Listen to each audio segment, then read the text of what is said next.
The Magnificent Maurice. They call me Maurice. The Magnificent Maurice. Mr. Shelby, the farmer, started calling me magnificent soon after I was born. Not because I'm special or spectacular or anything like that, but because he thought I was weak and scrawny and good for nothing like a cart without wheels.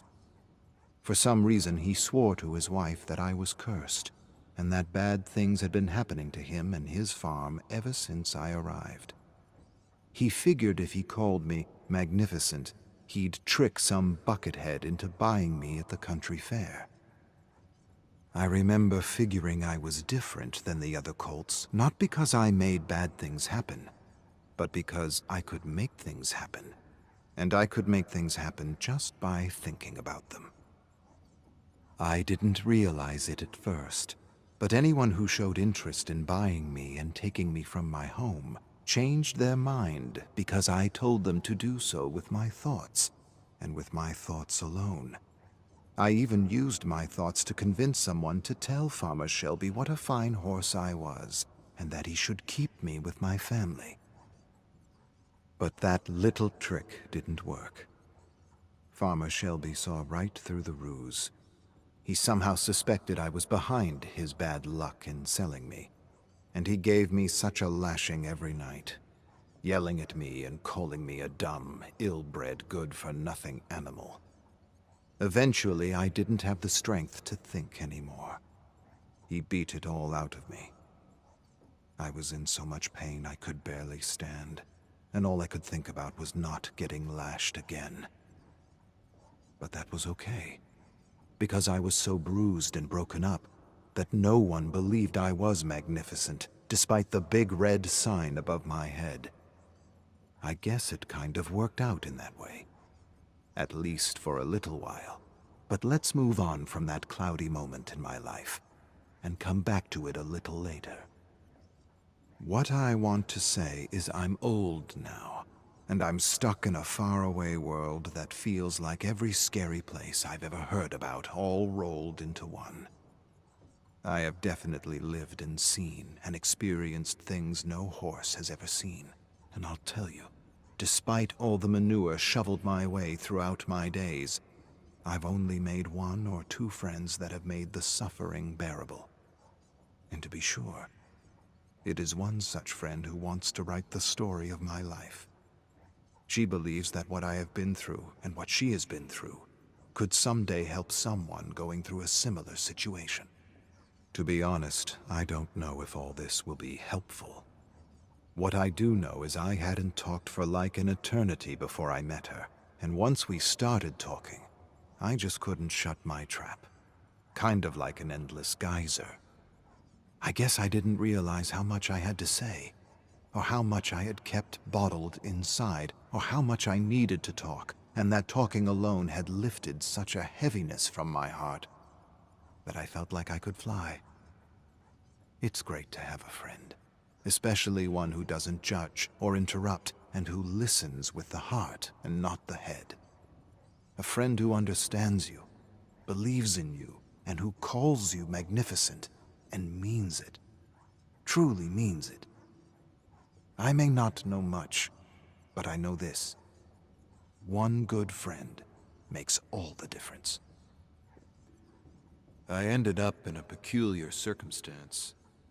Somehow I found myself in a collapsing barn, locked in a stable covered in rotten hay.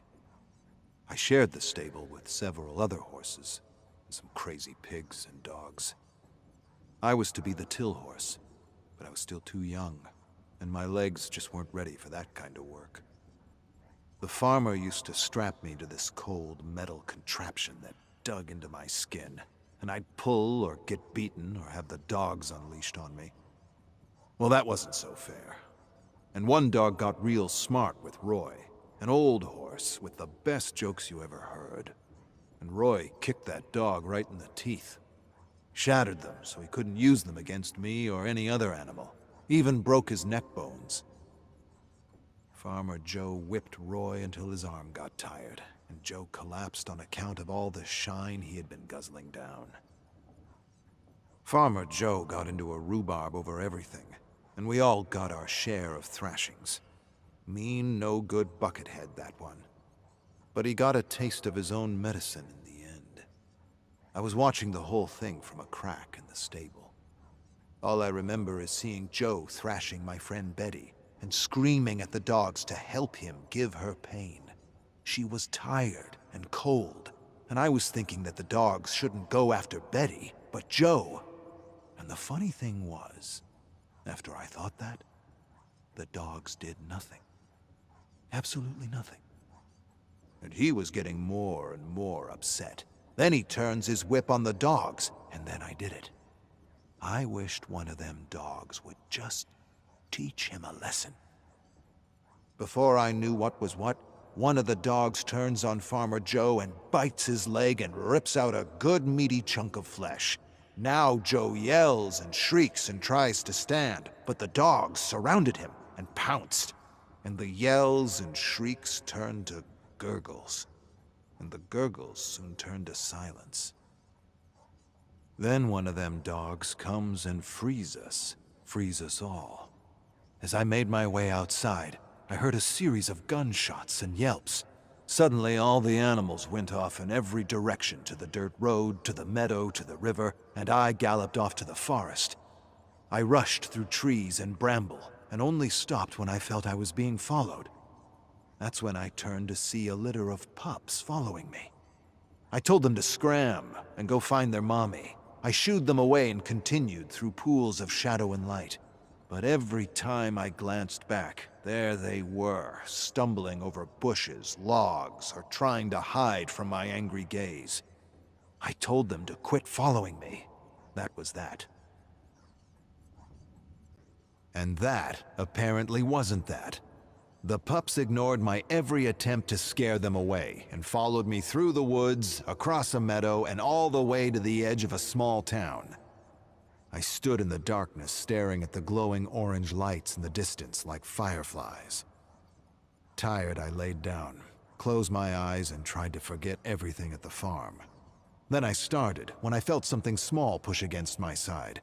I turned with eyes wide open to see the pups curling up beside me to keep warm. "Didn't I tell you to stay away?" "Yep," they each replied in turn. I sighed and closed my eyes again. I was too tired to protest, and so I just wished them a good night. I dreamed of my mother and didn't want to wake up. I wanted to live in that dream. When I finally drifted back to reality, it was morning, and the pups were already gnawing on bones and slurping spaghetti and all kinds of other waste they had pulled out of someone's trash. I helped myself to a few rotten apples.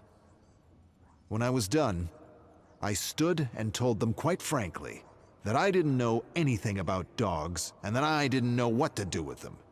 And they answered it was okay because they didn't know anything about horses and it probably didn't matter any which way. I released a deep breath and wondered what to do next, when one of the pups suggested we go to the mountains. He figured we should get away from the town, as we probably wouldn't be welcome. I figured he was probably right, and that heading to the mountains wasn't such a bad idea. And so the pups charged for the mountains, but stopped suddenly when they realized I was hesitating. "What's the matter, Boz?" one of them asked. Then they all pleaded with me to follow them, each one calling me Boz, on account they had mistaken me for another horse at the farm who quite frankly didn't even look like me. The whole way to the mountains I tried correcting them with regard to my real name, but it was pointless, and I figured, what the hey? If they wanted to call me Boz, they could call me Boz. There were worse things in life than being called the wrong name. Don't I know that now? Anyway, back to the story.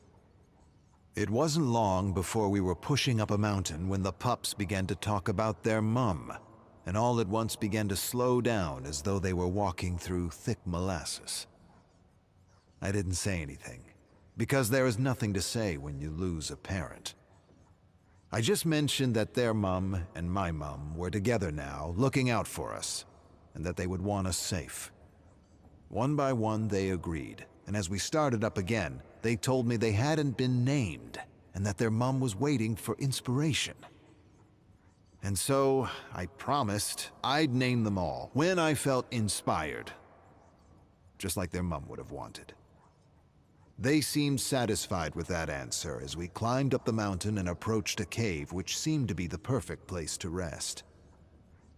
But just as soon as we neared the entrance, one pup froze suddenly, warning us not to go in, and swore that there was a great darkness inside.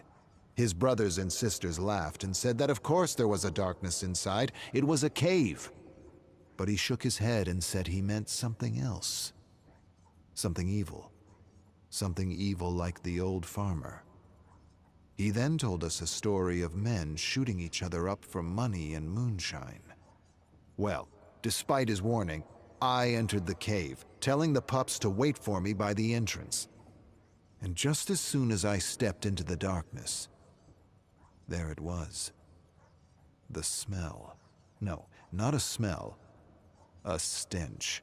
A stench that hit me like a bag full of bricks and turned my guts inside out. It took me a moment before I continued again. With careful steps, I moved through shadows and dappled light coming from cracks above. The stench, if you can believe it, got even worse as I entered a small cavern with shiny equipment that dripped moonshine from bullet holes. And that's when I saw it. A heap of rotting bodies and blood-stained paper money scattered all over the ground, just as the little one had described. I backed out slowly, retracing my steps, trying to figure out how he had known. I never did figure that one out, but I did figure out his name.